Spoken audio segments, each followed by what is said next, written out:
Section 44 of the Arabian Nights Entertainments, Volume 4. The Arabian Nights Entertainments, Volume 4, translated by Jonathan Scott, Section 44, Adventures of Alifa, daughter of Marjan, Sultan of Hind, and Yusuf, son of Saul, Sultan of Sind. Marjan, Sultan of Hind, was many years without any progeny, and immersed in melancholy at the thought of his kingdom's passing to another family.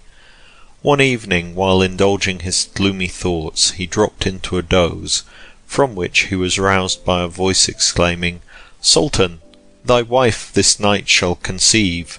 If she bears a son, he will increase the glory of thy house, but if a daughter, she will occasion thee disgrace and misfortune." In due time the favourite sultana was delivered of a daughter, to the great mortification of the parents, who would have destroyed her had not her infant smiles diverted their anger.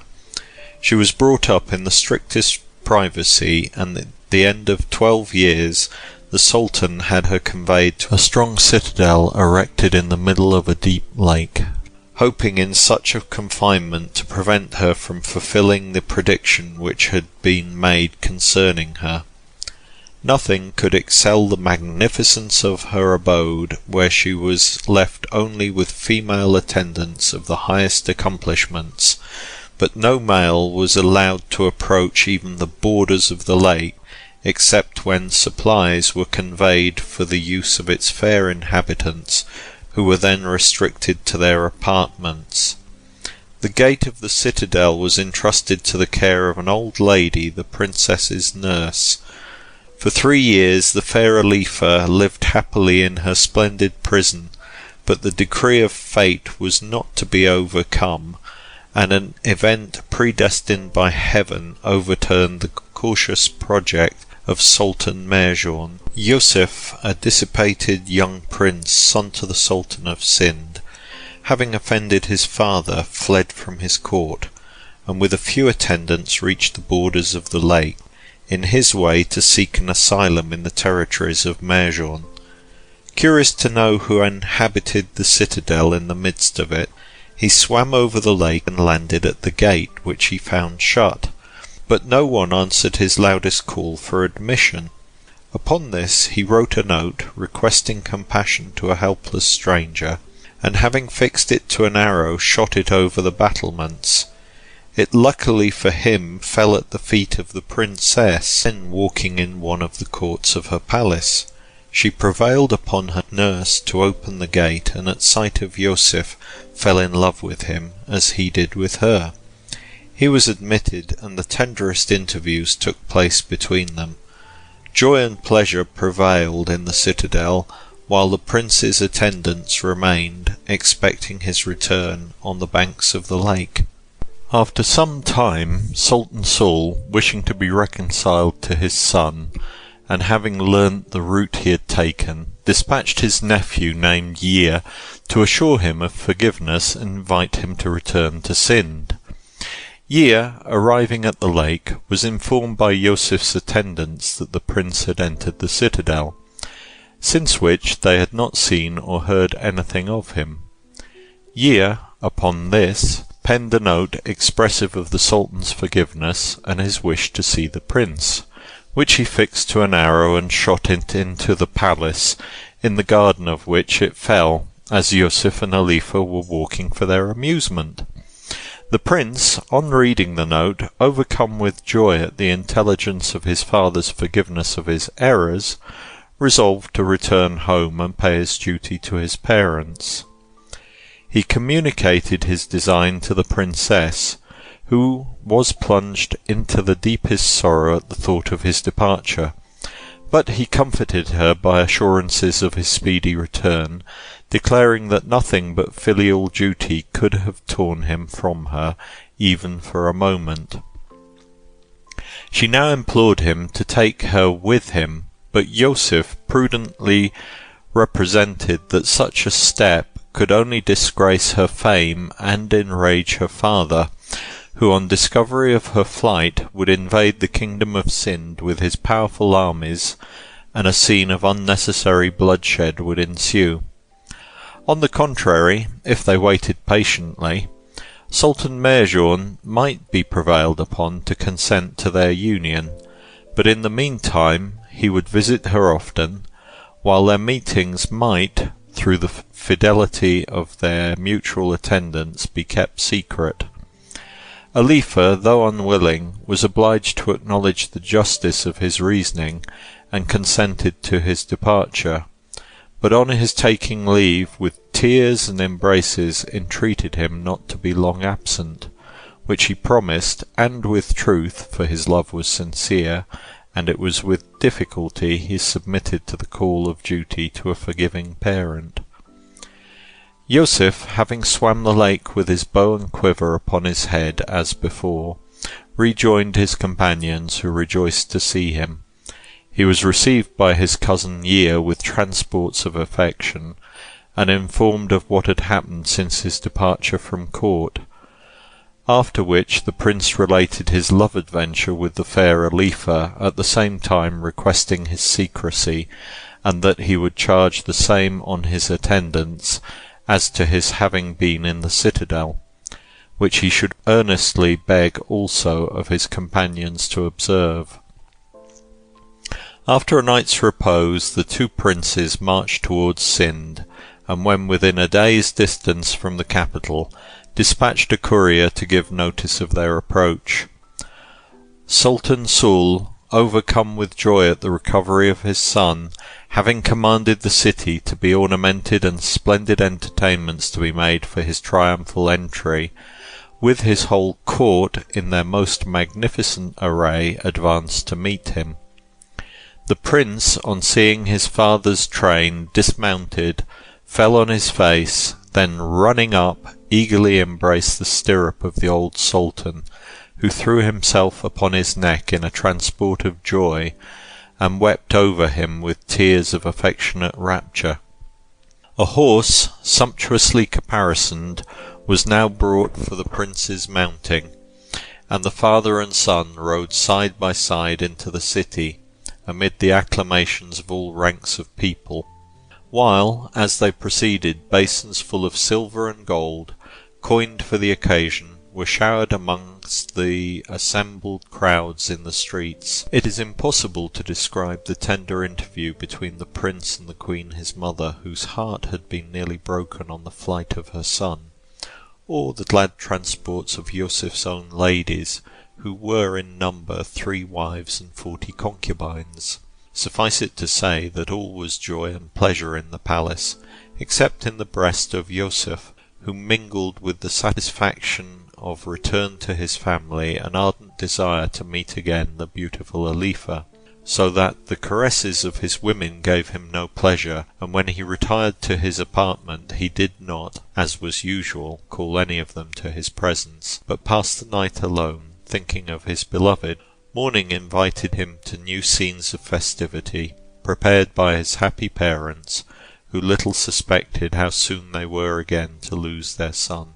Yusuf, having sacrificed a few days, to him as long as the eve of dissolution, to his sense of duty, could no longer restrain his impatience, but with a faithful slave named Hulul, mounted on a favourite courser behind him, left the palace undiscovered in the darkness of night, and speeded with the swiftness of the gale towards the citadel of Alifa. Being arrived on the banks of the lake, he secured his saddle and bridle among some bushes, and was carried with his attendant safely through the water by his noble steed. Unbounded was the joy of the princess at again meeting her faithful lover, nor was his rapture less than hers. Having committed Hulul to the care of the ladies of Alifa, they retired to their apartment. 30 days rolled on, almost unperceived by Yusuf, who forgot his parents, his family, and country in the delights of love. On the 30th evening, as Yusuf and Alifa were viewing the beautiful prospect from the terrace of the palace, they perceived a boat sailing towards it, which as it drew nearer the princess knew to belong to her father, the Sultan Meherjourn, upon which she requested her lover to keep himself concealed from view while she received the persons in the vessel.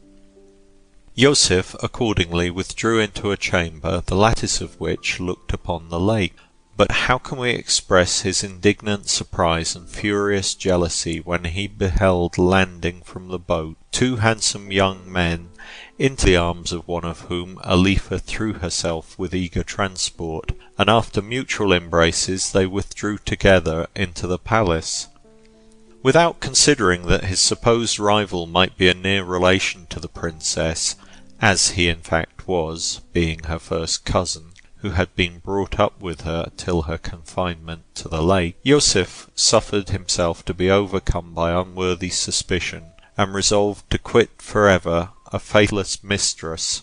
Having written an angry letter upbraiding her with falsehood, and bidding her farewell, he with his attendant Halul mounted his courser, then, delivering his note to one of the females, to be given to the princess, he swam over the lake and speeded rapidly to his own country, where he was once more joyfully received by his parents and family, and in order to forget the charms of Alifa, he indulged himself in mirth and pleasure with his lately forsaken ladies, who, delighted with the long-wished-for return of his affection, strove with each other who should please him best. The unsuspecting Alifa was engaged with her cousin Saul and Ali bin Ibrahim, a faithful eunuch who was his attendant, asking 1,000 questions and listening to the news of her father's court, when Yusuf's letter was put into her hands. Rising up, she withdrew into a closet, opened it, and was much vexed at its ungrateful contents. But knowing herself innocent, and trusting that her lover would return when convinced of his mistake, she composed her mind as firmly as she could till the departure of her cousin, who after some days took leave and returned to the capital of Marjan, leaving behind him the eunuch, to the great satisfaction of the princess, who hoped to make him the mediator between her and her beloved. Nor was she mistaken. When unfolding to him the whole of her adventures with Yusuf, he agreed to be the bearer of a letter, and explained to him the cause of his needless suspicion. Having swam the lake with the fair Alifa's packet, wrapped in his clothes upon his head, the faithful Ali in 20 days reached the city of Sind, and demanding an audience in private, which was readily granted, delivered his commission to the prince. Yusuf, whose anger was now calmed, and who had already begun to feel uneasy at absence from the still reigning favourite of his heart, on perusing her letter was overcome with joy. He listened eagerly to the account of his fancied rival by the eloquent Ali bin Ibrahim, to whom he expressed his conviction of her constancy, his own sorrow for his unreasonable desertion of her, and his intention of departing to visit her the next night, till when he desired the eunuch to repose himself after his fatigue. Ali bin Ibrahim was then lodged, by the prince's orders, in one of the most splendid apartments of the palace, and respectfully waited upon by the domestics of his court. The night following, Yusuf, having ordered his favourite Hulul to make preparations, departed from Sind as before, with the eunuch mounted on a second courser. They, in a few days, reached the borders of the lake, swam over, and to the great joy of the once more happy Alifa arrived at the citadel. The recollection of the pains of absence added a zest to the transports of reunion, and the lovers were, if possible, more delighted with each other than before their separation. The faithful Ali bin Ibrahim was now dismissed, with invaluable presents of precious stones, and returned to the court of Marjan, the time for his stay at the citadel of the lake being expired. On his arrival, the Sultan, anxious for intelligence of his daughter's health, took him into his closet, and while he was questioning him, by some accident the eunuch's turban unfortunately falling off, the precious stones, which, with a summary of the adventures of Yusuf and Alifa, and his own embassy to Sind, were wrapped in the folds, tumbled upon the floor. The Sultan knew the jewels, and examining the turban to make further discoveries, found the paper which he eagerly read, and furious was his wrath, when from the contents it appeared that all his caution to guard against the decrees of heaven had been in vain, that the princess had been seduced, and his house dishonoured. He sternly inquired of the trembling Ali if Yusuf was yet with his daughter, and was answered in the affirmative, when he immediately gave orders for vessels to be prepared for his departure, hoping to take him prisoner, and at the same time commanded his army to march along the banks of the lake and encamp opposite the citadel. The unfortunate eunuch was thrown into a dungeon and loaded with heavy chains, after he had been bastinadoed almost to death, but still faithful to the lovers, he prevailed upon his jailer by a large bribe during the night to permit him to dispatch a note by a trusty messenger to the princess, apprising her of the misfortune which had happened, in hopes that she would have time to escape with Yusuf towards his own country before her father's arrival. Fortunately for the lovers, this information reached them the next morning, when they consulted what measures to pursue, and it was agreed that instead of both quitting the citadel, only Yusuf and Halul should return to Sind, as the princess was unequal to such a rapid journey, but that in order to ensure her safety, the slaves should, on the Sultan's arrival, assure him that she had gone off with her lover, when he would either return home or pursue the prince with his army, who, however, mounted as he was on so swift a courser, could not be overtaken. It was also settled that Yusuf, on his arrival in his own country, should send an embassy to Marjan declaring his marriage with Alifa, and requesting pardon and leave to pay his duty as his son-in-law. This stratagem had in part its effect, but no precaution could ward off the fulfilment of the prediction at the princess's birth, which was that she should occasion the disgrace and death of her father.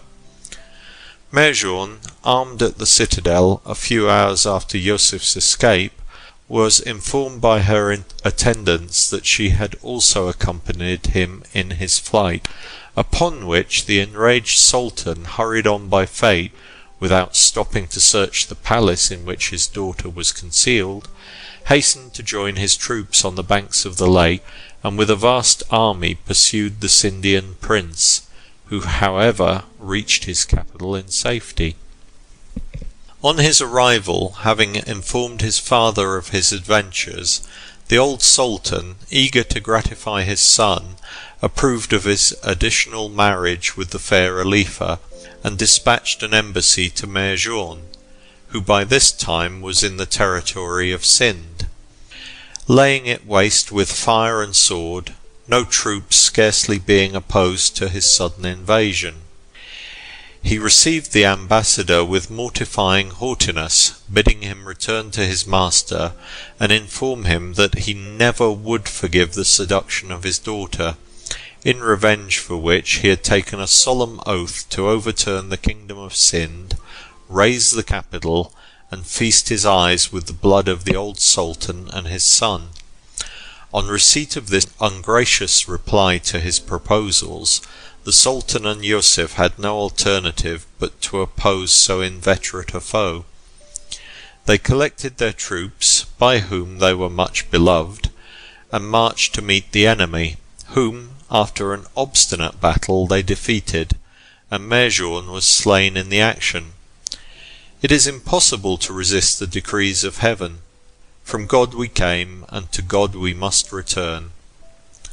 Yusuf, after the action, behaved with the greatest humility to the conquered, and had the body of the unfortunate Marjan embalmed and laid in a splendid litter, in which it was conducted by a numerous escort in respectful solemnity to the capital of Hind, and deposited with funeral pomp, becoming the rank of the deceased, in a magnificent mausoleum which had been erected by himself, as is customary among the sovereigns of Asia. The prince at the same time dispatched letters of condolence to the mother of Alifa, lamenting the fate of Merjouan, whom he had been, much against his will, necessitated to oppose in battle, and expressing his ardent love for her daughter, a marriage with whom was his highest hope, as it was his first wish to console the mother of his beloved in her misfortunes. The Sultana, who had received intelligence of the decisive victory and the death of her husband, and who expected, instead of such conduct, to see the victor besieging her capital, felt some alleviation of her sorrow in the prospect of saving her people from destruction, by consenting to a union between Yusuf and Alifa.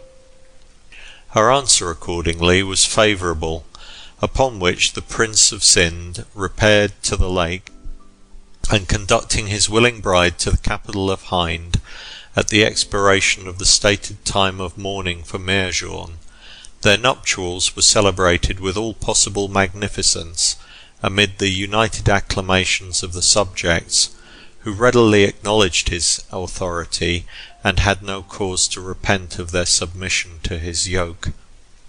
His next care was to inform the Caliph Mamun, who was then commander of the faithful at Baghdad, of the events which had happened, accompanying his petition with a great sum of money and offerings of all the rarities the countries of Hind and Sind afforded, among which were 10 beautiful slaves, highly accomplished in singing, dancing, and a talent for poetry.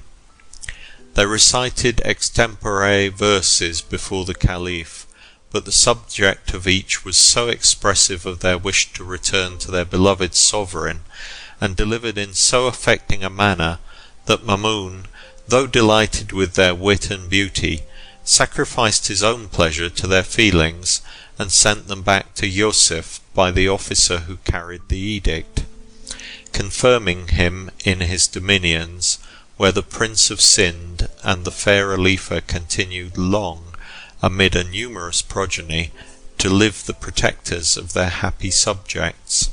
End of section 44. Section 45 of the Arabian Nights Entertainments, Volume 4. The Arabian Nights Entertainments, Volume 4, translated by Jonathan Scott, Section 45. Adventures of the Three Princes, sons of the Sultan of China. A sultaness of China, being seized with an alarming illness, was given over by the physicians, who declared her case incurable by any other means than the water of life, which they feared it was next to impossible to obtain before nature would be exhausted, the country in which, if anywhere, it was to be found being so very distant. Such, however, was the affection of the Sultaness's 3 sons, that in hopes of saving their mother, they resolved to go in search of the precious medicine, and departed immediately in the route pointed out by the physicians. After travelling without success to their inquiries through diverse countries, they agreed to separate, in hopes that one of them at least might be fortunate enough to procure the wished-for miraculous liquid, and return home in time to save their mother. Having taken an affectionate farewell, each pursued his journey alone. The eldest son, after a fatiguing walk, for the brothers had thought it prudent to lay aside their dignity and as safest to disguise themselves in mean habits, over a wild country, arrived at last within sight of a large city inhabited by blasphemous Jews, near which, in a superb synagogue, he laid himself down on a carpet to repose, being quite exhausted with toil and hunger. He had not rested long when a Jew rabbi, entering the building, the prince begged for the love of God a little refreshment. But the wicked infidel, who hated true believers, instead of relieving, cruelly put him to death with his sabre, and wrapping the corpse in a mat, threw it into the corner of the synagogue. By ill fortune, on the day following, the second prince arrived, and was treated in the same manner by the barbarous Jew. And on the next came also the youngest brother to the same place. where he was met by the base assassin, who would have killed him also, had not the extraordinary beauty of the young prince struck his covetous mind with the idea of making him a slave and selling him for a large sum of money.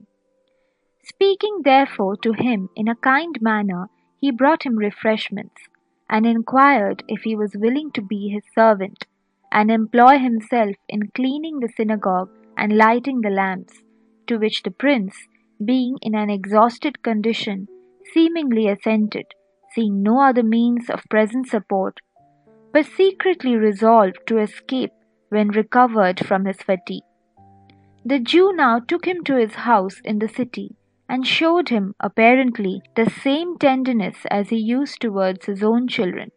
The next day, the prince repaired to his allotted task of cleaning the synagogue, where, to his grief and horror, he presently discovered the bodies of his unfortunate brothers. While he lamented their unhappy fate with showers of tears, the recollection of his own perilous situation in the power of their murderer filled his mind with terror. But after the agonies of thought were over, the natural courage of a princely heart rose in his bosom, and he meditated how to avenge the death of his brothers on the savage infidel. An opportunity happened that same night. The prince, having composed his mind, finished his work, and when the Jew arrived to examine it, dissembled so well that no appearance of his inward melancholy was displayed. The Jew applauded his diligence, and taking him home, made him sit down to supper with himself and family, consisting of a wife and 2 young lads. It being the middle of summer, and the weather sultry, they retired to sleep on the open terrace of the house, which was very lofty. In the dead of night, when the Jew and his family were fast locked in the arms of slumber, the prince, who had purposely kept himself awake, seized the sabre of the treacherous infidel, and with a dexterous blow struck off his head. Then, snatching up the 2 children, hurled them headlong from the terrace, so that their brains were dashed out on the stone pavement of the court below. He then uplifted the sabre to destroy the Jew's wife, but the thought that she might be of use to him withheld his hand. He awoke her gently, commanded her to make no noise, and follow him downstairs, where, by degrees, he informed her of his adventures, the discovery he had made of the murder of his brothers, and his revenge on her treacherous husband and ill-fated children, whom, however, he would not have destroyed had he not been apprehensive of their cries alarming the neighborhood. The Mussulman woman, for such she secretly was, did not regard the death of the wicked Jew, who had married her against her will and often used her with great harshness, and her sorrows for the children were softened by the salvation of her own life. She also felt sentiments of tenderness towards the prince, whose injuries in the murder of his unfortunate brothers had compelled him to revenge, and felt herself obliged to his mercy in letting her live. She now informed him that in the Jew's laboratory were many valuable medicines, and among them the very water of life he was in search of, which intelligence was most gratifying to the prince, who offered to take the woman under his protection, and she willingly consented to accompany him to a country inhabited by true believers. Having packed up the medicines with some valuable jewels, and put them with various refreshments and necessaries on 2 camels, they mounted and left the city undiscovered. Nor did any accident occur on their journey. But on reaching the capital of China, the prince found that his father was dead, while his mother, contrary to expectation, lingered in painful existence. The ministers, who had with difficulty, in hopes of the 3 brothers' arrival, kept the next relations of the throne from disputing their right to ascend it, were rejoiced at his return, and on being informed of the untimely end of the 2 elder princes, immediately proclaimed him Sultan. His first care was to administer comfort and relief to his afflicted mother, on whom the water of life had an instantaneous effect. His next, to regulate the affairs of his government, which he did with such ability, justice, and moderation that he became endeared to his subjects and an example to other sovereigns. As the Sultan, some time after his accession, was one day amusing himself in the chase, he saw a venerable Arab, accompanied by his daughter, travelling on horseback.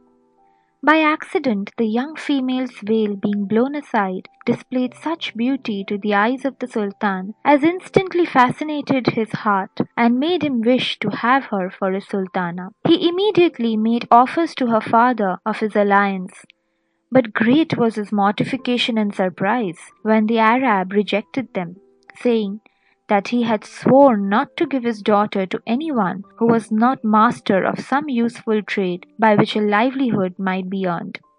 "Father," replied the Sultan, "what occasion is there that I should learn a mean occupation when I have the wealth of a kingdom at my command?" "Because," rejoined the Arab, "such are the vicissitudes of the world that you may lose your kingdom and starve, if not able to work in some way for your living." The Sultan, unlike some princes who would have seized the lady and punished the Arab for his freedom, felt the force of his remark, applauded his wisdom, and requested that he would not betroth her to another, as he was resolved to make himself worthy of becoming his son-in-law by learning some handicraft, till when he hoped they would accept an abode near the palace. To this the old man readily consented, and in a short time the Sultan, eager to possess his bride, became such an adept in the handicraft of making ornamental mats for sofas and cushions of cane and reeds that the Arab agreed to the nuptials, which were celebrated with all possible splendor and rejoicing, while the subjects admired more than ever the justice and moderation of their sovereign. So true is it that, unless in depraved states, a good prince makes a good people. Some years rolled on in uninterrupted felicity to the Sultan and his beloved partner. It was the custom of the former frequently to visit in the disguise of a dervish the various quarters of the city, by which means he learned the opinions of the people and inspected the conduct of the police. One day, in an excursion of this sort, he passed by a cook's shop, and being hungry, stepped in to take some refreshment.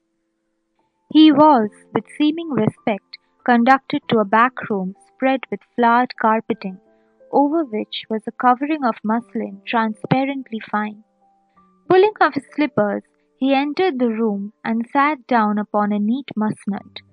But to his surprise and terror, it instantly sank under him, and he found himself at the bottom of a dark vault, where by a glimmering light he could discern several naked bodies of unfortunate persons who had been murdered.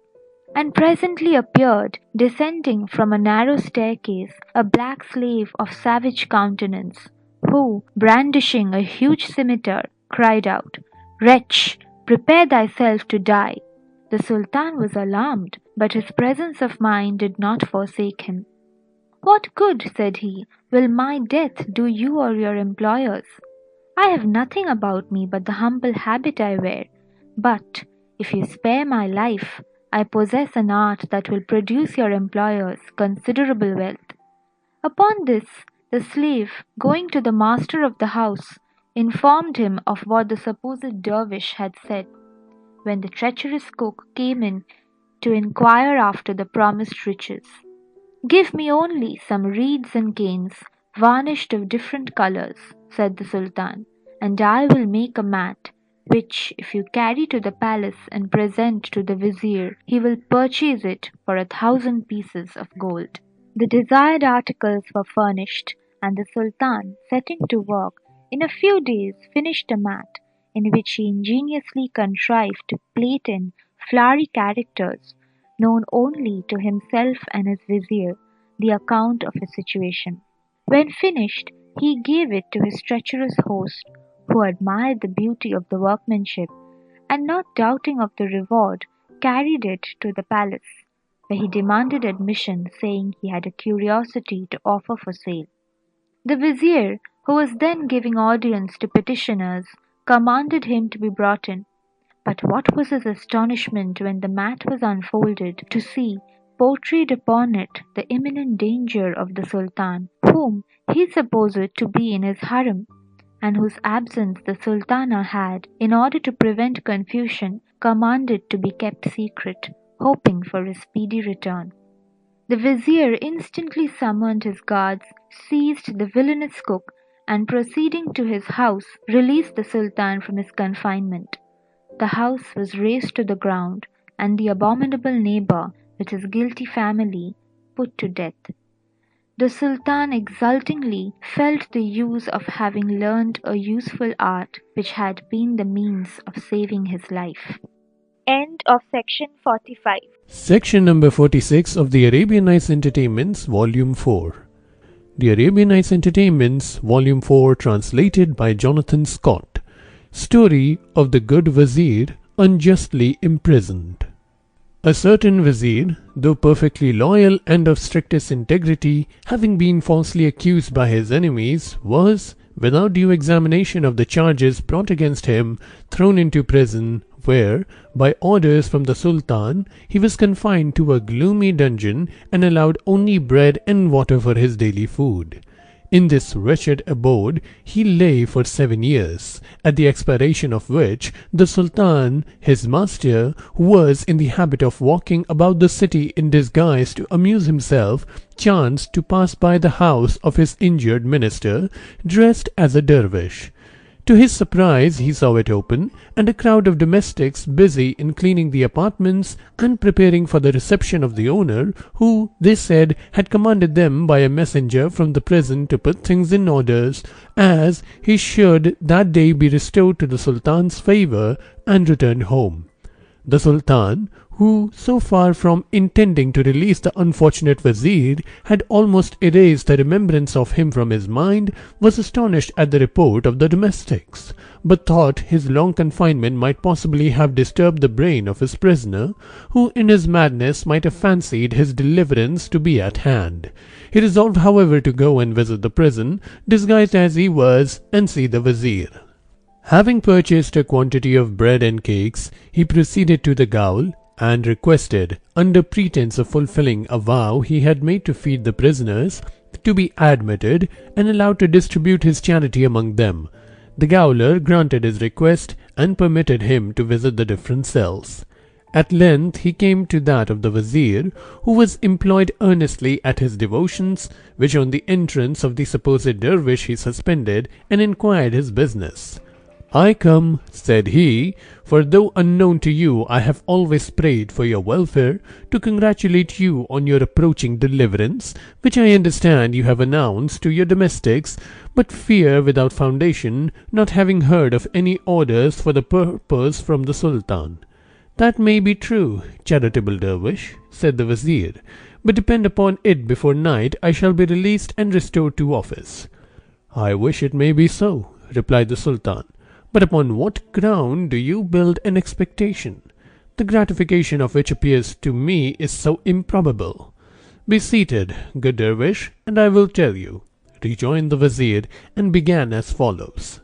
"Know then, my friend, experience has convinced me that the height of prosperity is always quickly succeeded by adverse fortune, and the depth of affliction by sudden relief.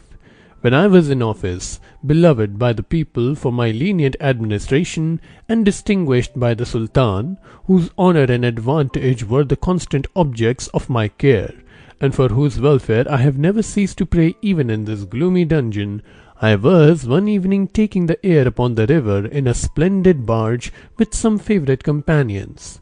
As we were drinking coffee, the cup I held in my hand, which was made of a single emerald of immense value, and which I highly prized, slipped from it and fell into the water, upon which I ordered the barge to be stopped, and sent for a diver, to whom I promised an ample reward should he recover the cup.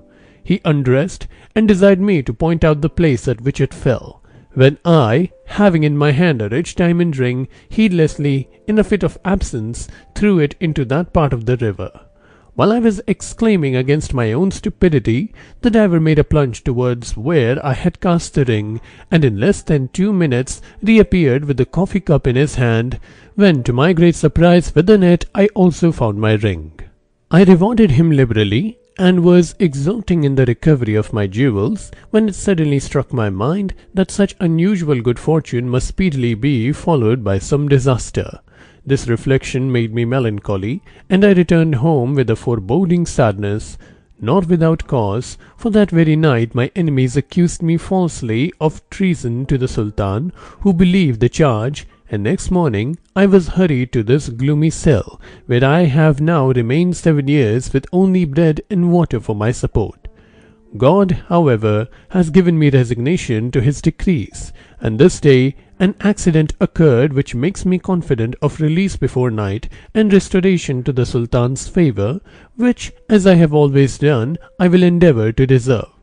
You must know, venerable dervish, that this morning I felt an unconquerable longing to taste a bit of flesh, and earnestly entreated my keeper, giving him at the same time a piece of gold, to indulge my wish.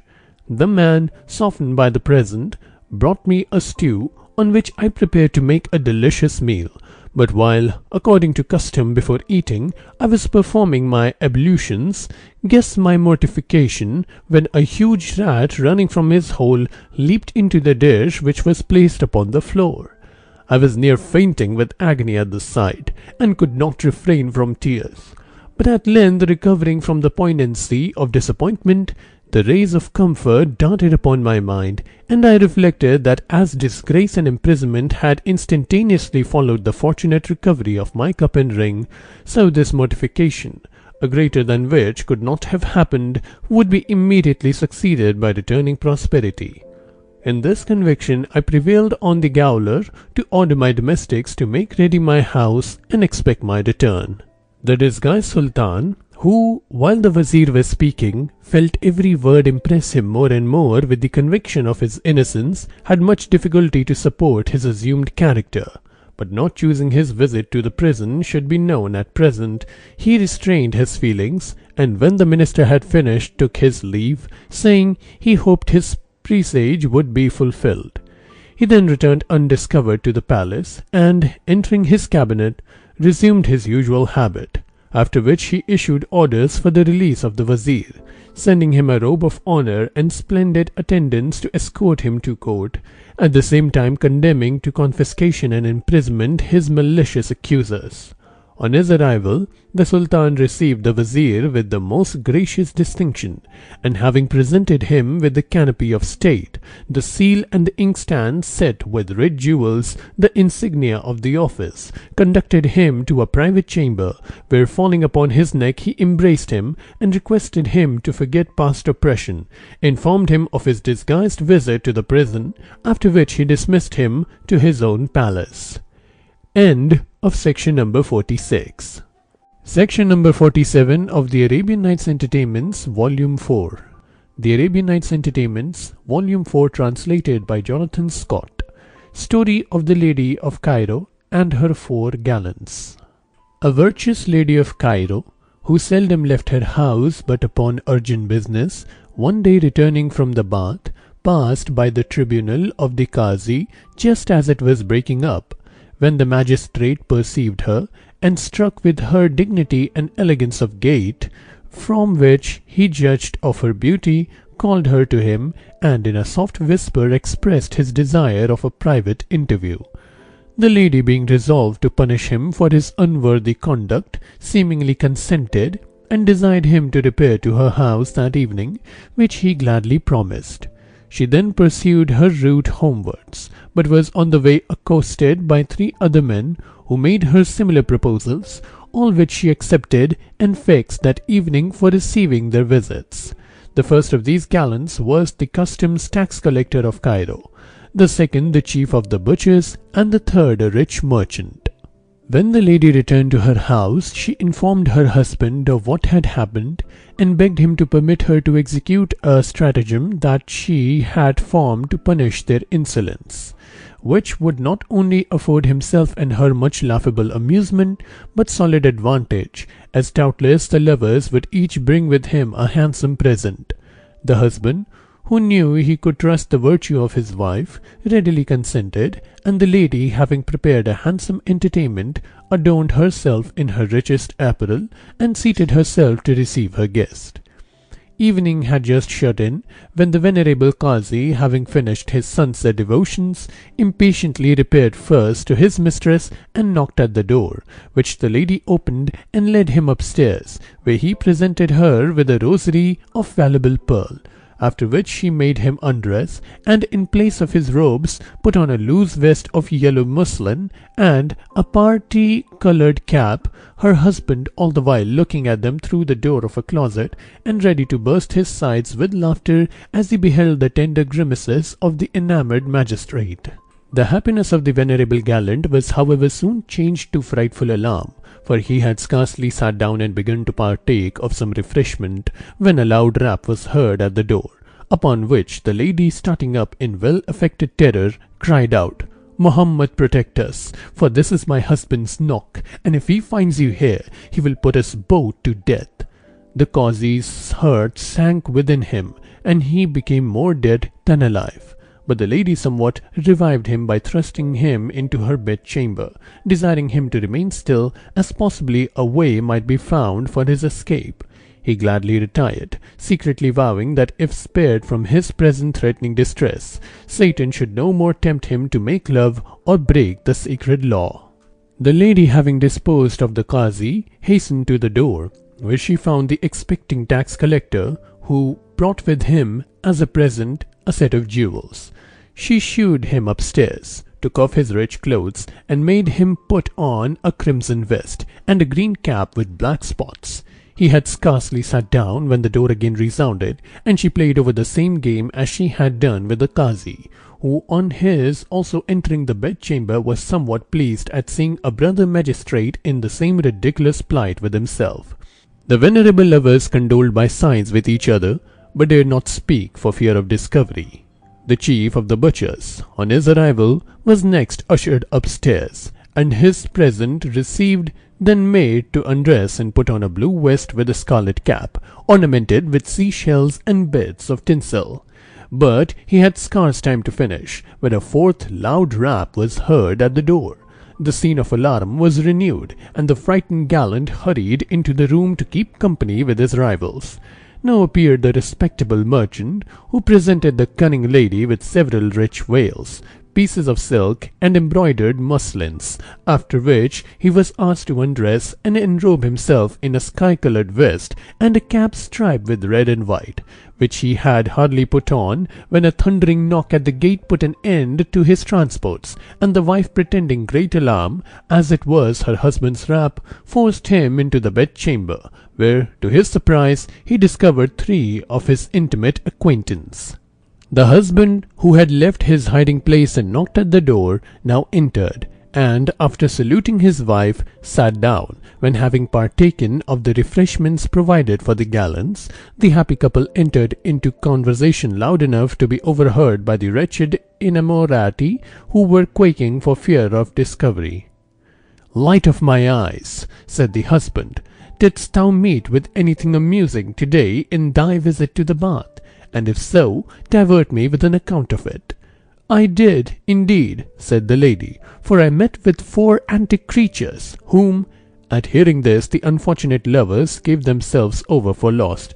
"I had a great inclination to bring home with me." Here they recovered a little from their alarm, "to divert us, but fearful of your displeasure, I did not. However, if agreeable, we can send for them tomorrow." The frightened gallants now indulged some hopes of escape through the kindness of their cunning mistress, and began to breathe a little freer, but very short was the suspension of their fears. "I am sorry thou didst not bring them," said the husband, "because business will tomorrow call me from home, and I shall be absent for some days." Upon this, the lady, laughing, said, "Well then, You must know that in fact I have brought them, and was diverting myself with them when you came in. But fearful you might suspect something wrong, I hurried them into our bedchamber, in order to conceal them till I had tried your temper, hoping, should you not be in a good humour, to find some means of letting them out undiscovered. It is impossible to describe the alarm into which the wretched gallants were now plunged, especially when the husband commanded his wife to bring them out one by one, saying, "Let each entertain us with a dance, and then recite a story. But if they do not please me, I will strike off their heads." "Heavens protect us," said the Qazi. "How can men of our gravity dance? But there is no resisting the decrees of fate, nor do I see any chance of escape from this artful baggage and her savage husband but by performing as well as we can." His companions were of the same opinion, and mustered what courage they could to act as they should be ordered. The wife now entered the chamber, and, putting a tambourine into the Qazi's hands, led him out and began to play a merry tune upon her lute, to which the affrighted magistrate danced with 1,000 antics and grimaces like an old baboon, beating time with the tambourine, to the great delight of the husband, who every now and then jeeringly cried out, "Really, wife, if I did not know this fellow was a buffoon, I should take him for our Qazi. But God forgive me, I know our worthy magistrate is either at his devotions or employed in investigating cases for tomorrow's decision." Upon this the Qazi danced with redoubled vigour and more ridiculous gestures, in hopes of evading discovery. At length he was overpowered by such unusual exercise, but the husband had no mercy upon his sufferings, and made him continue capering by threatening the bastinado, till the tired judge was exhausted, and fainted upon the floor in a bath of perspiration, when they held him up, and pouring a goblet of wine down his throat, it somewhat revived him. He was now suffered to breathe a little, and something given him to eat, which, with a second cup of liquor, recovered his strength. The husband now demanded his story, and the Qazi, assuming the gesture of a coffee-house droll, began as follows. End of section number 47. Section 48 of the Arabian Nights Entertainments, Volume 4. Arabian Nights Entertainments, Volume 4, translated by Jonathan Scott. Story of the Lady of Cairo and her 4 gallants, the Qazi's story. A young tailor, whose shop was opposite the house of an officer, was so attracted from his work by the appearance of a beautiful young lady, his wife, in her balcony, that he became desperately in love, and would sit whole days waiting her coming, and when she showed herself, make signs of his passion. For some time his ridiculous action diverted her, but at length she grew tired of the farce she had kept up by answering his signals, and of the interruption it gave to her taking the fresh air, so that she resolved to punish him for his presumption and oblige him to quit his stall. Having laid her plan, one day, when her husband was gone out for a few hours, she dispatched a female slave to invite the tailor to drink coffee. To express the rapture of the happy snip is impossible.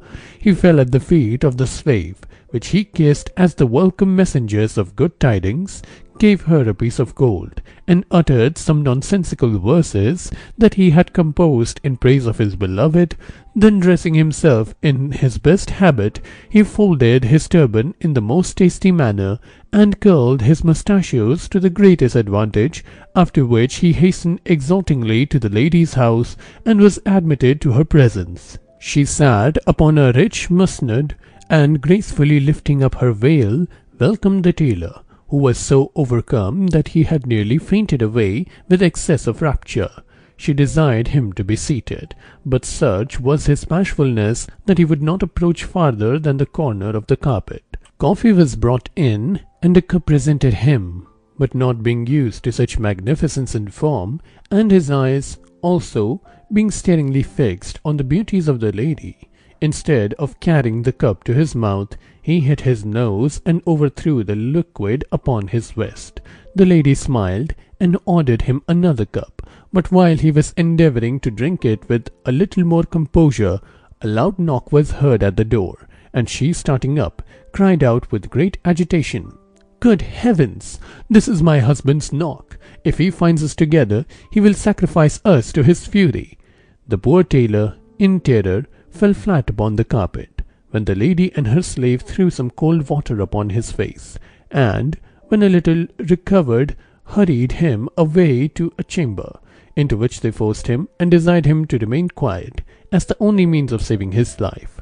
Here he remained quivering and trembling, more alive than dead, but perfectly cured of his love, and vowing never again to look up at a balcony. When the tailor was disposed of, the lady again sat down upon her stool, and ordered her slave to open the door. Upon her husband's entering the room, he was surprised at beholding things set out for an entertainment, and inquired who had been with her, when she replied tartly, "A lover." "And where is he now?" angrily replied the officer.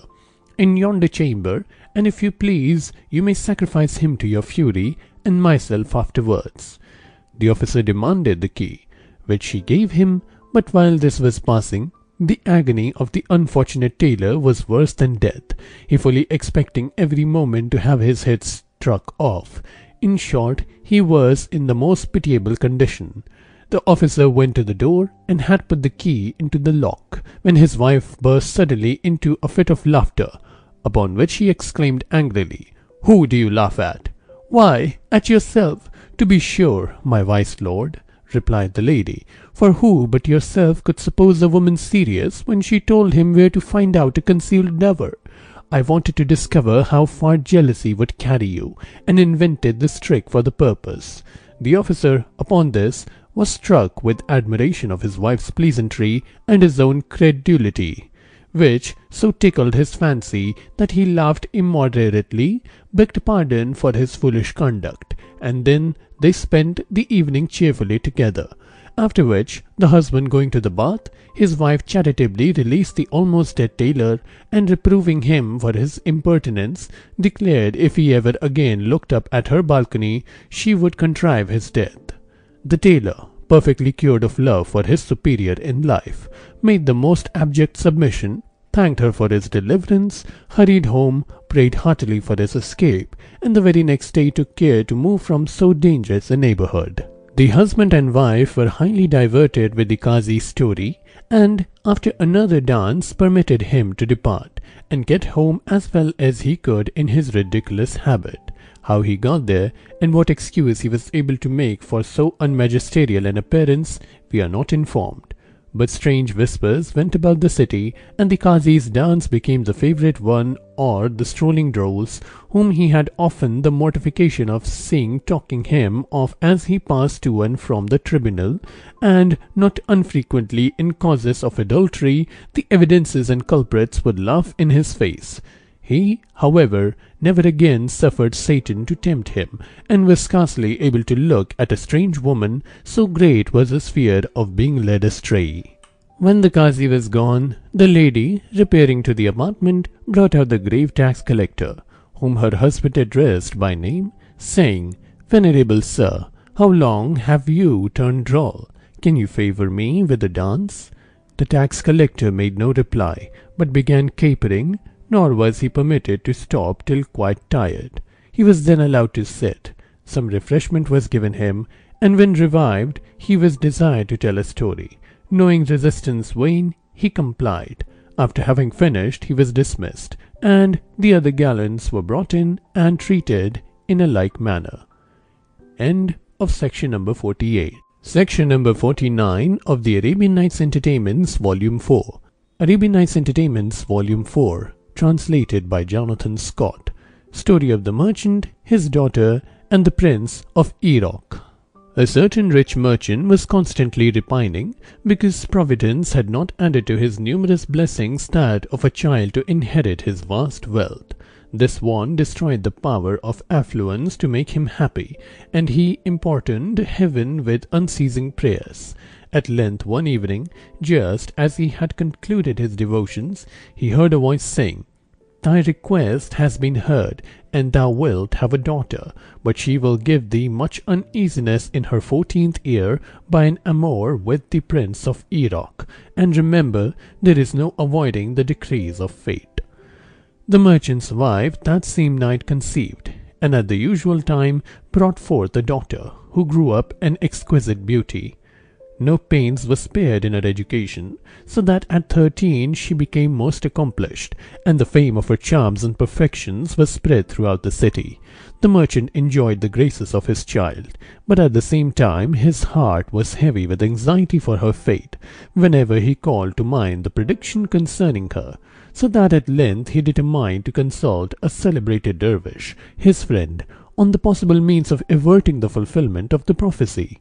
The dervish gave him but little hopes of being able to counteract the will of heaven, but advised him to carry the beautiful maiden to a sequestered mansion, situated among unfrequented mountains surrounding it on all sides, and the only entrance to which was by a dark cavern hewn out of the solid rock, which might be safely guarded by a few faithful domestics.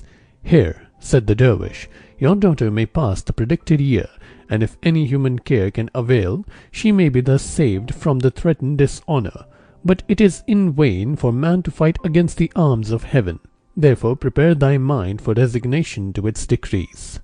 The merchant followed the advice of his friend, and, having made the necessary preparations, accompanied by him and attended by some white and black slaves of both sexes, arrived, after a month's journey, with his daughter at the desired mansion, in which, having placed her, he, after a day's repose, took his departure homewards with the dervish. Ample stores of all necessaries for her accommodation had been laid in, and slave male and female were left for her attendance and protection. Not many days had elapsed when an incident occurred, clearly proving the emptiness of human caution against the predestination of fate. The Prince of Iraq, being upon a hunting excursion, outrode his attendants, and, missing his way, reached the gate of the cavern leading to the mansion, which was guarded by two black slaves, who, seeing a stranger, cried out to him to withdraw. He stopped his horse, and, in a supplicating tone, requested protection and refreshment for the night, as he had wandered from the road, and was almost exhausted from weariness and want of food. The slaves were moved by the representation of his distress, as well as awed by his noble appearance, and apprehending no danger from a single person, conducted him through the cavern into the beautiful valley in which stood the mansion. They then informed their mistress of his arrival, who commanded him to be introduced into an apartment in which an elegant entertainment was provided, where she gave him the most hospitable reception. To become known to each other was to love, nor was it long ere the prediction respecting the merchant's daughter proved fully verified. Some months passed in mutual happiness, when the prince, becoming anxious to return to his friends, took leave of his mistress, promising when he had seen his family to visit her again and make her his wife. On his way he met the merchant, who was coming to see his daughter. Halting at the same spot, they fell into conversation, in which each inquired after the other's situation, and the prince, little aware to whom he was speaking, related his late adventure. The merchant, convinced that all his caution had been vain, concealed his uneasiness, resolved to take his daughter home, make the best of what had happened, and never again to struggle against fate. On his arrival at the cavern, he found his daughter unwell, and before they reached their own abode, she was delivered of a male infant, who, to save her credit, was left exposed in a small tent with the sum of money laid under its pillow, in hopes that the first passenger would take the child under his care. It so happened that a caravan passing by, the leader of it, on examining the tent and seeing the infant, took it up, and having no children adopted it as his own. The Prince of Iraq, having seen his parents, again repaired to visit his beautiful mistress, and, on his journey to the cavern, once more met the merchant, who, at his daughter's request, was travelling towards Iraq to acquaint him with her situation. The prince, overjoyed, accompanied the merchant home, married the young lady, and, with her parents, returned to his dominions. Their exposed son, after long inquiry, was discovered, and liberal rewards bestowed on the leader of the caravan, who, at his own request, was permitted to reside in the palace of Iraq, and superintend the education of his adopted son. End of section number 49. Section 50 of the Arabian Nights Entertainments, Volume 4. The Arabian Nights Entertainments, Volume 4, translated by Jonathan Scott. Section 50, The Adventures of the Qazi, his wife, etc. In the capital of Baghdad, there was formerly a qazi who filled the seat of justice with the purest integrity, and who, by his example in private life, gave force to the strictness of his public decrees. After some years spent in this honorable post, he became anxious to make the pilgrimage to Mecca, and having obtained permission of the Caliph, departed on his pious journey, leaving his wife, a beautiful woman, under the protection of his brother, who promised to respect her as his daughter. The qazi, however, had not long left home when the brother, instigated by passion, made love to his sister-in-law, which she rejected with scorn. Being, however, unwilling to expose so near a relative to her husband, she endeavored to divert him from his purpose by argument on the heinousness of his intended crime, but in vain. The abominable wretch, instead of repenting, again and again offered his love, and at last threatened, if she would not accept his love, to accuse her of adultery and bring upon her the punishment of the law. This threat having no effect, the atrocious villains suborned evidences to swear that they had seen her in the act of infidelity, and she was sentenced to receive 100 strokes with a knotted whip and be banished from the city. Having endured this disgraceful punishment, the unhappy lady was led through Baghdad by the public executioner, amid the taunts and scorns of the populace, after which she was thrust out of the gates and left to shift for herself. Relying on Providence, and without complaining of its decrees, she resolved to travel to Mecca in hopes of meeting her husband, and clearing her defamed character to him whose opinion alone she valued. When advanced some days on her journey, she entered a city, and perceived a great crowd of people following the executioner, who led a young man by a rope tied about his neck. Inquiring the crime of the culprit, she was informed that he owed 100 dinars, which, being unable to pay, he was sentenced to be hung, such being the punishment of insolvent debtors in that city. The qazi's wife, moved with compassion, immediately tendered the sum, being nearly all she had, when the young man was released, and falling upon his knees before her, vowed to dedicate his life to her service.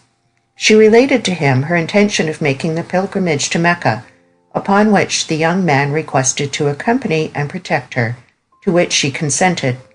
They set out on their journey, but had not proceeded many days, when the youth forgot his obligations, and giving way to impulse, insulted his benefactress by offering her his love. The unfortunate lady reasoned with him on the ingratitude of his conduct, and the youth seemed to be convinced and repentant, but revenge rankled in his heart. Some days after this they reached the seashore, where the young man, perceiving a ship, made a signal to speak with it, and the master, letting down his boat, sent it to land, upon which the young man, going on board the vessel, informed the master that he had for sale a handsome female slave, for whom he asked 1,000 dinars. The master, who had been used to purchase slaves upon that coast, went on shore, and looking at the qazi's wife, paid the money to the wicked young man, who went his way, and the lady was carried on board the ship, supposing that her companion had taken the opportunity of easing her fatigue by procuring her a passage to some seaport near Mecca. But her persecution was not to end here. In the evening she was insulted by attentions of the master of the vessel, who, being surprised at her coolness, informed her that he had purchased her as his slave for 1,000 dinars. The unfortunate lady told him that she was a free woman, but this had no effect on the brutish sailor, who, finding tenderness ineffectual, proceeded to force and blows in order to reduce her to submit to his authority. Her strength was almost exhausted when suddenly the ship struck upon a rock. The master was hurried upon deck, and in a few moments the vessel went to pieces. Providentially, the virtuous wife, laying hold of a plank, was wafted to the shore, after being for several hours buffeted by the waves.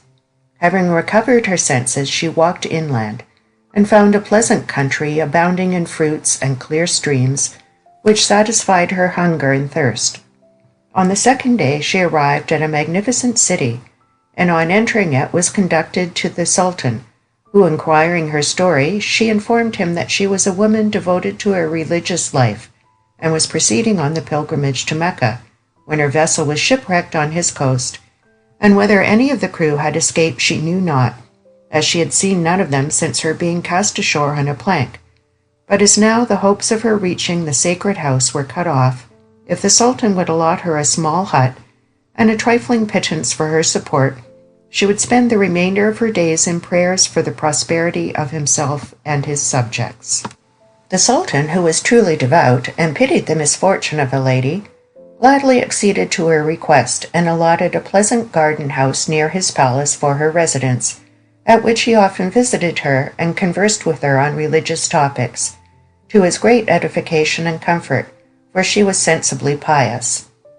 Not long after her arrival, several refractory vassals who had for years withheld their usual tribute, and against whom the good Sultan, unwilling to shed blood, though his treasury much felt the defalcation, had not sent a force to compel payment, unexpectedly sent in their arrears, submissively begged pardon for their late disobedience, and promised in future to be loyal in their duty. The Sultan, who attributed this fortunate event to the successful prayers of his virtuous guest, mentioned his opinion to his courtiers in full divan, and they to their dependents. As, according to the proverb, the sheep always follow their leader, so it was in the present instance. All ranks of people on every emergency flocked to beg the prayers and counsel of the Sultan's favorite devotee, and such was their efficacy that her clients every day became more numerous, nor were they ungrateful, so that in a short time the offerings made to her amounted in value to an incalculable sum. Her reputation was not confined to the kingdom of her protector, but spread gradually abroad through all the countries in the possession of true believers, who came from all parts of Asia to solicit her prayers. Her residence was enlarged to a vast extent, in which she supported great numbers of destitute persons, as well as entertained the crowds of poor people who came in pilgrimage to so holy a personage as she was now esteemed. But we must now return to her pious husband. The good Qazi, having finished the ceremonies of his pilgrimage at Mecca, where he resided 1 year and visited all the holy spots around, returned to Baghdad. But dreadful was his agony and grief when informed that his wife had played the harlot, and that his brother, unable to bear the disgrace of his family, had left the city and had not been heard of since. This sad intelligence had such an effect upon his mind that he resolved to give up worldly concerns and adopt the life of a wandering religious, to move from place to place, from country to country, and visit the devotees celebrated for sanctity in each. For 2 years he traveled through various kingdoms, and at length, hearing of his wife's fame, though he little supposed the much talked of female saint stood in that relation to himself, he resolved to pay his respects to so holy a personage. With this view he journeyed towards the capital of the Sultan, her protector, hoping to receive benefits from her pious conversation and prayers. The Qazi on his way overtook his treacherous brother, who, repenting of his wicked life, had turned mendicant, and was going to confess his sins and ask the prayers for absolution of the far-famed religious woman. Time and alteration of dress, for they were both habited as dervishes, caused the brothers not to know each other. As fellow travelers they entered into conversation, and finding they were both bound the same way, agreed to continue their journey together. They had not proceeded many days when they came up with a driver of camels, who informed them that he was upon the same errand as themselves, having been guilty of a horrid crime, the reflection upon which tormented his conscience and made life miserable, that he was going to confess his sins to the pious devotee and consult her on whatever penance could atone for his villainy, of which he had heartily repented, and hoped to attain the mercy of heaven by a sincere reformation of life. The crime of this wretch was no less than murder, the circumstances of which we forgot to detail in its proper place. The Qazi's wife, immediately after her expulsion from Baghdad, and before she had met the young man who sold her for a slave, had taken shelter in the hut of a camel breeder, whose wife owed her great obligations, and had received her with true hospitality and kindness, consoling her in her misfortunes, dressing her wounds, and insisting on her stay until she should be fully recovered of the painful effects of her unjust and disgraceful punishment. And in this she was seconded by the honest husband. With this humble couple, who had an infant son, she remained some time, and was recovering her spirits and beauty when the wicked camel breeder, first mentioned, arrived on a visit to her host, and being struck with her beauty, made love to her, which she mildly but firmly rejected, informing him that she was a married woman. Blinded by passion, the wretch pressed his addresses repeatedly, but in vain, till at length, irritated by refusal, he changed his love into furious anger, and resolved to revenge his disappointed lust by her death. With this view, he armed himself with a poniard, and about midnight, when the family were asleep, stole into the chamber where she reposed, and close by her the infant son of her generous host. The villain, being in the dark, made a random stroke, not knowing of the infant, and instead of stabbing the object of his revenge, plunged his weapon into the bosom of the child, who uttered loud screams, upon which the assassin, fearful of detection, ran away and escaped from the house. The Qazi's wife, awakening in a fright, alarmed her unhappy hosts, who, striking a light, came to her assistance. But how can we describe their agonizing affliction when they beheld their beloved child expiring, and their unfortunate guest, who had swooned away, bathed in the infant's blood? From such a scene we turn away, as the pen is incapable of description. The unhappy lady at length revived, but their darling boy was gone forever. Some days after this tragical event, she began her pilgrimage, and as above stated, reached the city where she released the young man from his cruel creditors, and was shortly afterwards ungratefully sold by him as a slave. But to return to the good Qazi and his wicked companions. They had not travelled far when they overtook a young man, who saluted them and inquired their course, of which being informed, he begged to join in company, saying that he also was going to pay his respects to the celebrated religious, in hopes that by her prayers he might obtain pardon of God for a most flagitious ingratitude, the remorse for which had rendered him a burden to himself ever since the commission of the crime. The 4 pilgrims pursued their journey, and a few days afterwards overtook the master of a vessel, who told them he had some time back suffered shipwreck, since which he had undergone the severest distress, and was now going to request the aid of the far-famed woman, whose charities and miraculous prayers had been noised abroad through all countries. The companions then invited him to join them, and they proceeded on the pilgrimage together, till at length they reached the capital of the good sultan who protected the Qazi's wife. The 5 pilgrims, having entered the city, repaired immediately to the abode of their respected devotee, the courts of which were crowded with petitioners from all parts, so that they could with difficulty gain admission. Some of her domestics, seeing they were strangers newly arrived, and seemingly fatigued, kindly invited them into an apartment, and to repose themselves while they informed their mistress of their arrival, which, having done, they brought word that she would see them when the crowd was dispersed, and hear their petitions at her leisure. Refreshments were then brought in, of which they would desire to partake, and the pilgrims, having made their ablutions, sat down to eat, all the while admiring and praising the hospitality of their pious hostess, who, unperceived by them, was examining their persons and features through the lattice of a balcony at one end of the hall. Her heart beat with joyful rapture when she beheld her long-lost husband, whose absence she had never ceased to deplore, but scarcely expected ever to meet him again, and great was her surprise to find him in company with his treacherous brother, her infamous intending assassin, her ungrateful betrayer, the young man, and the master of the vessel to whom he had sold her as a slave. It was with difficulty she restrained her feelings, but not choosing to discover herself till she should hear their adventures, she withdrew into her chamber, and being relieved by tears, prostrated herself on the earth, and offered up thanksgivings to the protector of the just, who had rewarded her patience under affliction by succeeding blessings, and at length restored to her the partner of her heart. Having finished her devotions, she sent to the Sultan requesting him to send her a confidential officer who might witness the relations of 5 visitors whom she was going to examine.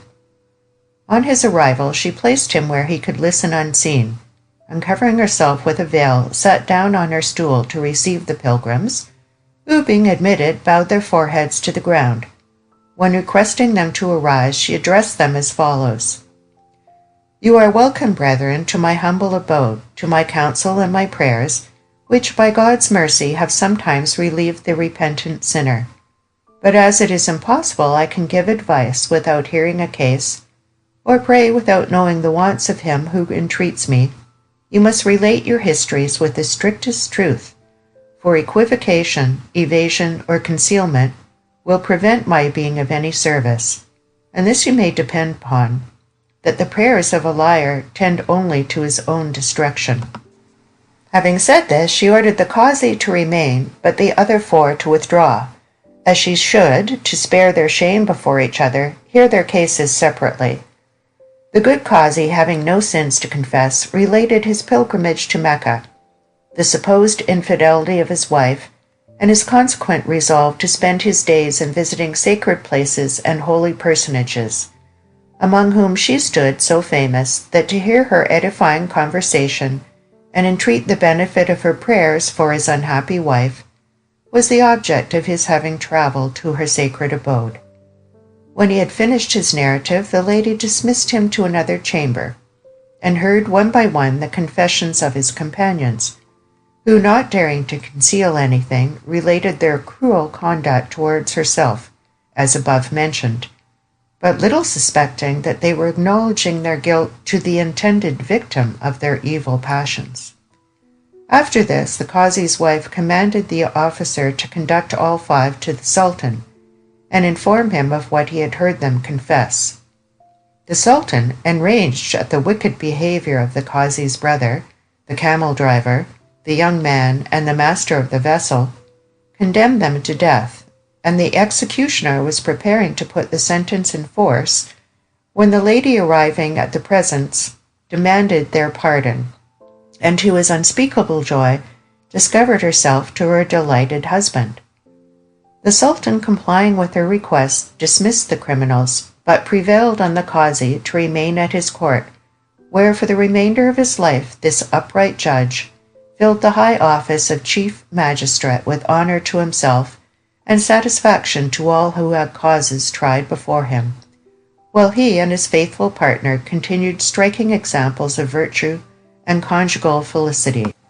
The Sultan was unbounded in his favor towards them, and would often pass whole evenings in their company in friendly conversation, which generally turned upon the vicissitudes of life and the goodness of Providence in relieving the sufferings of the faithful by divine interposition at the very instant when ready to sink under them and overwhelmed with calamity.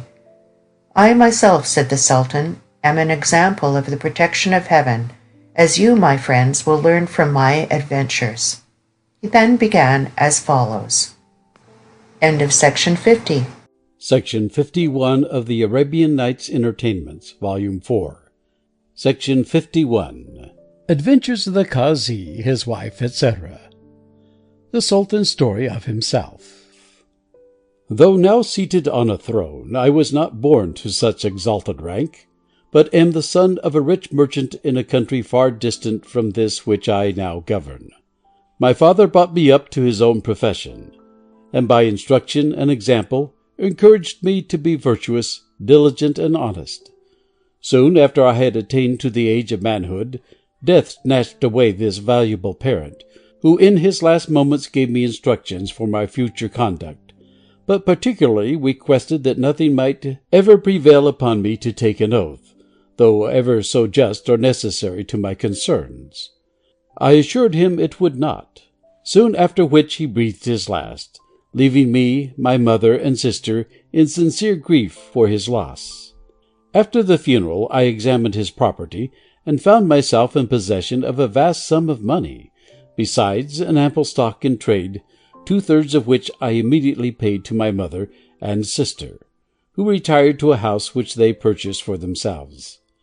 Many weeks had not elapsed when a merchant set up a claim on my father's estate for a sum of money equal to nearly the whole that I possessed. I asked him for his bond, but he had none, yet swore solemnly to the justice of his demand. I had no doubt of the falsity of his oath, but as I had promised never to swear, I could not disprove it by mine, and therefore was obliged to pay the money, which I did entirely from my own share, not choosing to distress my mother and sister by lessening theirs. After this, other unjust demands were preferred, and I paid them rather than falsify my promise to my father, though by so doing I became reduced to the most abject poverty, as still I would not trouble my mother. At length I resolved to quit my native city, and seek for subsistence in a distant country as a clerk to a merchant, or in any other way that might offer. I accordingly set out alone, and had travelled some days, when in passing over a sandy desert, I met a venerable-looking personage, dressed in white, who, kindly accosting me, inquired the object of my journey, upon which I related my story. The old man blessed me, highly praised the steadfastness of my adherence to the promise I had made to a dying father, and said, "My son, be not dismayed. Thy virtuous conduct has been approved by our holy prophet, who has interceded for thee at the throne of bounty. Follow me, and reap the reward of thy sufferings." I did as he desired, and we after some time reached this city, which was then wholly depopulated, and even this palace in a state of decay. On our entrance my venerable guide bade me welcome, saying, "Here heaven has decreed thee to reign, and thou wilt soon become a powerful sultan." He then conducted me to the palace, and we descended from one of the apartments into a vault, where to my astonishment I beheld vast heaps of gold and silver ingots, large bags of coins of the same metals, and several rich chests filled with jewels of inestimable value, of all which he saluted me master. I was overcome with astonishment, but said, "Of what use is all this wealth to a depopulated city, and how can I be sultan without subjects?" The old man smiled and said, "Have patience, my son. This evening a numerous caravan will arrive here composed of emigrants, who are in search of a settlement, and they will elect thee their sovereign." His words proved true. The caravan arrived, when the old man invited them to inhabit the city. His offer was gladly accepted, and by his direction they declared me their sultan. My protector remained with me a whole year, during which he gave me instructions how to govern, and I became what I am. Heaven has prospered my endeavours to do good. The fame of my liberality, justice, and clemency soon spread abroad. The city was soon filled with industrious inhabitants, who repaired the decayed buildings and erected new ones. The country round became well cultivated, and our port was filled with vessels from every quarter. I shortly after sent for my family, for I had left behind me a wife and 2 sons, and you may guess from your own joy at meeting after long separation what must have been mine on such an occasion. My venerable patron, at the expiration of the year, one day thus addressed me: "My son, as my mission is completed, I must now leave you. But be not alarmed, for provided thou continuest to act as thou hast begun, we shall meet again. Know that I am the prophet Khizr, and was sent by heaven to protect thee. Mayest thou deserve its blessings."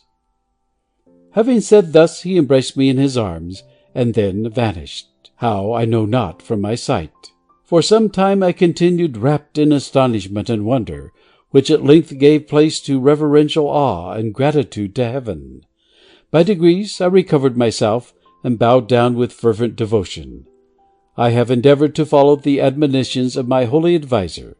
It is unnecessary to say more. You see my state and the happiness I enjoy. End of Section 51. Section 52 of the Arabian Nights Entertainments, Volume 4. The Arabian Nights Entertainments, Volume 4, translated by Jonathan Scott. Section 52. Conclusion. The Sultan of the Indies could not but admire the prodigious and inexhaustible memory of the Sultaness his wife, who had entertained him so many nights with such a variety of interesting stories.